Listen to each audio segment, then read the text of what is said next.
সকাল সবে 10টা, বাইরে টেম্পারেচার 40 ডিগ্রি ছুঁই ছুঁই, সাংঘাতিক গরম।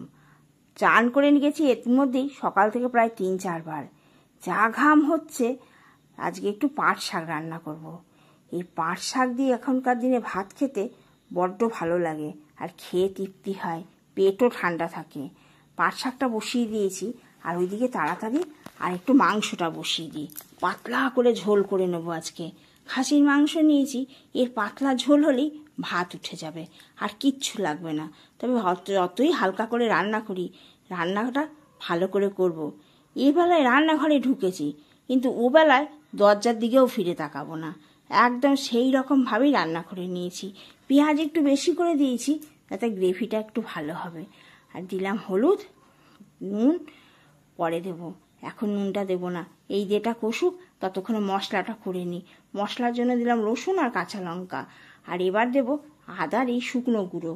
আদাকে শুকনো করে এইভাবে গুঁড়ো করে রাখি, এতে বর্ষাকালেও আদা পচবে না, কিচ্ছু হবে না, আর খুব ভালো থাকে। এই দেখুন গুঁড়োটা, আদা গুঁড়োটা দিয়ে দিলাম। এবার জিরে গুঁড়ো দেবো প্রায় 2.5 চামচ মতন, তাই চামচটা একটু ছোট তো। আর ধনেরও একটু গুঁড়ো দেব। এগুলো কিন্তু ঘরে করা, তাই বাজারে কেনা গুঁড়োর মতন অত ফাইন না। এবার এগুলোকে সামান্য একটু টক দই দিয়ে দিয়েছি, আর এর মধ্যেই দিয়ে দেব 2টো তেজপাতা, গন্ধটা ভালো হওয়ার জন্য। সামান্য কয়েক দানা চিনিও দিয়েছি, এতে স্বাদটা খুব ভালো হবে, আর রঙটাও ভালো আসে। মশলা এইভাবে চিনি দিয়ে রান্না করে দেখবেন যে কি ভালো হয়। জল দিয়ে মশলা তৈরি।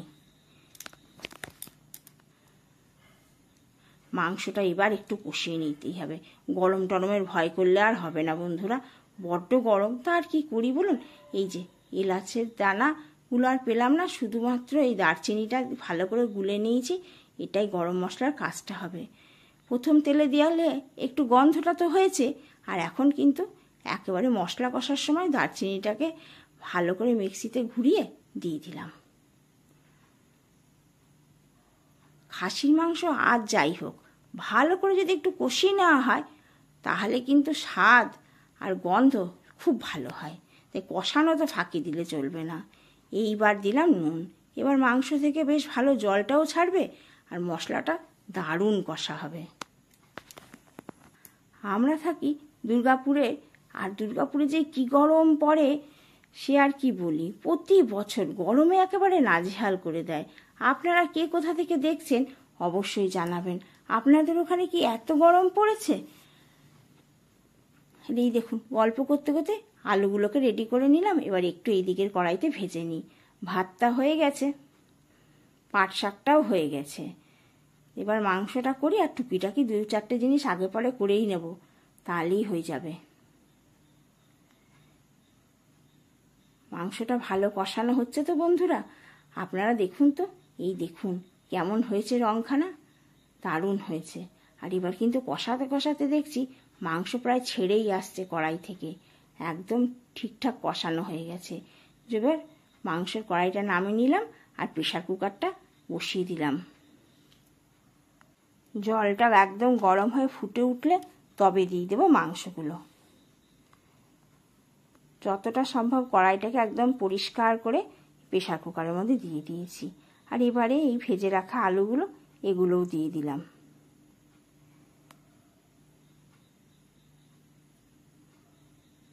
সিটিটা বন্ধ করে এই যে আঁচটা একটু মিডিয়ামে করে দিলাম। ওটা 2টো সিটি পড়ুক। আর দেখুন আজ কি রান্না করেছি। এই যে তেঁতোর ডাল করে রেখেছি একটু।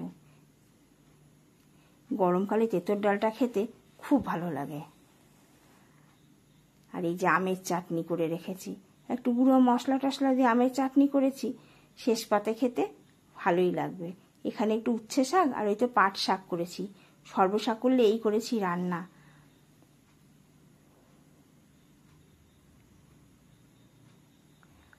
এই যে 2টো সিটি আমার পড়ে গেল।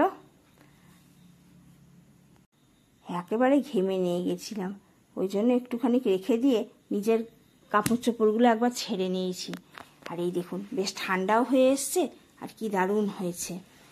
এবার ভালো করে মিশিয়ে নিই।